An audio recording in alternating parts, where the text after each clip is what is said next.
like an important part of You'll find out later why the coffee's so Yeah, important. so that's my thing. I think now we're at a turning point, right? One of those things. So we went to, we set up this new trip to the UK after the conversations on email.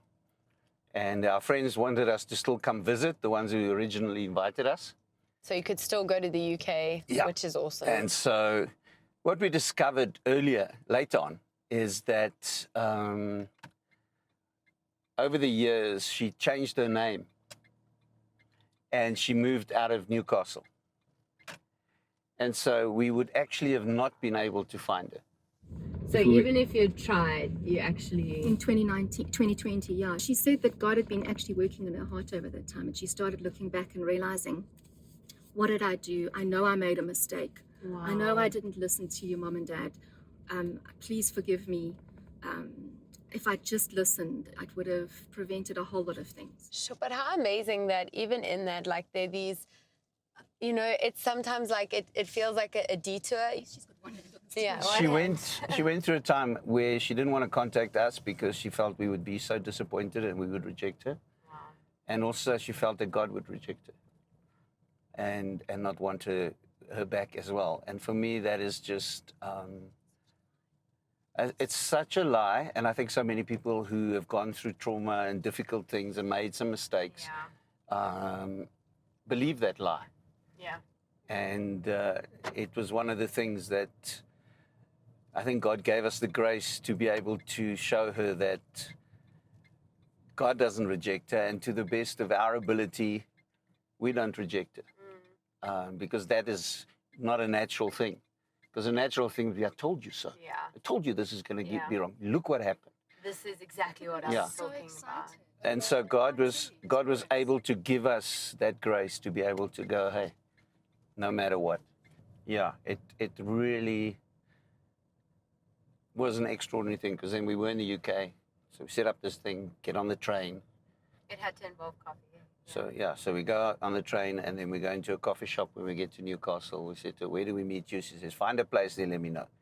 So we found a place. She arranged for her daughter to go to her mum for the night so that we could just spend time together first. And then, and she was like, of course you're coming on the train, and I'm going to pay for the train. And and then on the way, we were getting these messages. How far are you? What station have you gone past? So it was just like, there was such anticipation. I can't tell you the feelings that we were going through in the train on the way there, 5-hour trip. The conversation got less, and then we got to Newcastle, went to the coffee shop, sat there, and it was interesting because you get a bit of anxiety. Yeah, I was going to say, I think I'd be a little anxious. What if she doesn't come? Will she come? Will she change her mind? Is it gonna be okay? How's this gonna go? What are we going to say? And then also you sit there and you're like, she's blonde, so I'm sitting going, every blonde woman that walks by, because she's 20 years older, I don't know what she looks like now. We know what she looks like. Well, but just as a, to recognize her, whatever. We're like, okay. And then, every blonde, is it? Oh, no, that's not it. Okay. It could be. No. Yeah, that's not it. And then she sends a message, I'm feeling nervous. Oh. How beautiful, though, that it's just like in those moments, there's like this, I suppose it's like vulnerability, but just to be like, actually, that's a safe enough space to go, I feel nervous. Don't worry, we're also feeling nervous, so we're all fine. It's precious. And then I recognized her in the distance. It was like, there she is. That's her. And I knew, definitely not the others. That's her. I know that's her. And she came. And she came. And she was walking a very determined walk. And the funny thing is that I saw her in the distance, and she was already crying. Yeah. And then I couldn't wait. It's like, I'm not going to sit and wait for it to go. I jumped up, went outside, and she came across, and we just threw our arms around each other and hugged each other and didn't let go. I'm not a let's hold, let's hug and hold and hold and hold. I'm like, this is getting. I didn't want to let go because it was just. It was like, you can't believe this is actually happening. She came in, took off her shop, met, she and Darleen. Everybody's crying and we're sitting and whatever. Watching us, we realized yeah, the people. Yeah, we realized the people in the shop were like, "What's going on?" Then they realized the people in the shop realized there was some sort of a reunion, and people were like, "Oh wow, whatever." And then it was just, I can't tell you the feelings that the emotion was just. It was just like when I held her, I didn't want to stop holding her. I wanted to just hold her and say, "I'm actually touching her. It's actually her, and it's just been, she's my daughter. It's just, she's my daughter." And we sat down together. It was so beautiful. And the evening together was so special. There was lots of tears on the train on the way back. It was very tender. It was all amazing. I think God was really gracious. People asked us when we came back, and we said we really did experience the kindness of God. It was a trip that was so unusual, but so filled with God's kindness and the grace of God just being. So we went to church, and she went back to church. She was nervous about going back to church because God doesn't like her anymore, and we worked through that. We walked through the church doors with her arm linked in our arms. Went to found a church. She said, "You know what, Mum, Dad, the last time I came here," she was like, "Sorry, the last time I came here," she says, "this church has taken over this whole section.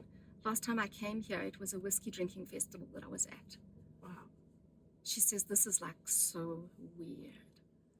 Like, it's honestly beautiful. Like, it's crazy, that amount of time, like that many things. And like, she said, "You found me when I was 14, and now you found me again when I was 40.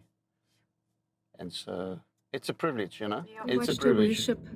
During the meeting, she was very nervous, and we stood.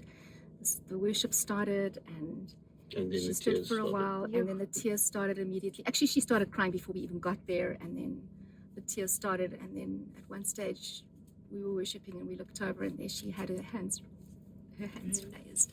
And they had a salvation response, and Kiri raised her hands, and afterwards she went forward, and I went with her. She wanted me to go with her, and she rededicated her life to the Lord, and it was just amazing. So it's a real story of well done, God. Yeah. Look what God has done. God's redemption, and just. And we were privileged to be used by God. He used us, and he could have used other people. But actually, chose us, and somehow we managed to go through it. Yeah. And I think probably just like you were saying now, Darleen, I think it is that thing of like parents, family, friends, like just don't stop praying, don't stop trusting that God can do something, because like that story for me is just like, that is redemption. Like, that's who God is. That's the reality of who he is. And he partners with us, and like you say, you get to be a part of that. It's a privilege, but like, he's not done. And how beautiful that these are real stories that you've lived through, and well done, like, to both of you. I think it's incredible to see how you love people. And you love people, and you journey with them, and it is beautiful. So thanks for joining me, guys. And it's been a pleasure. It's going to be a good story. You're quite a safe driver, actually. You can have that on record. Can everyone just, like he said it, I'm a safe driver.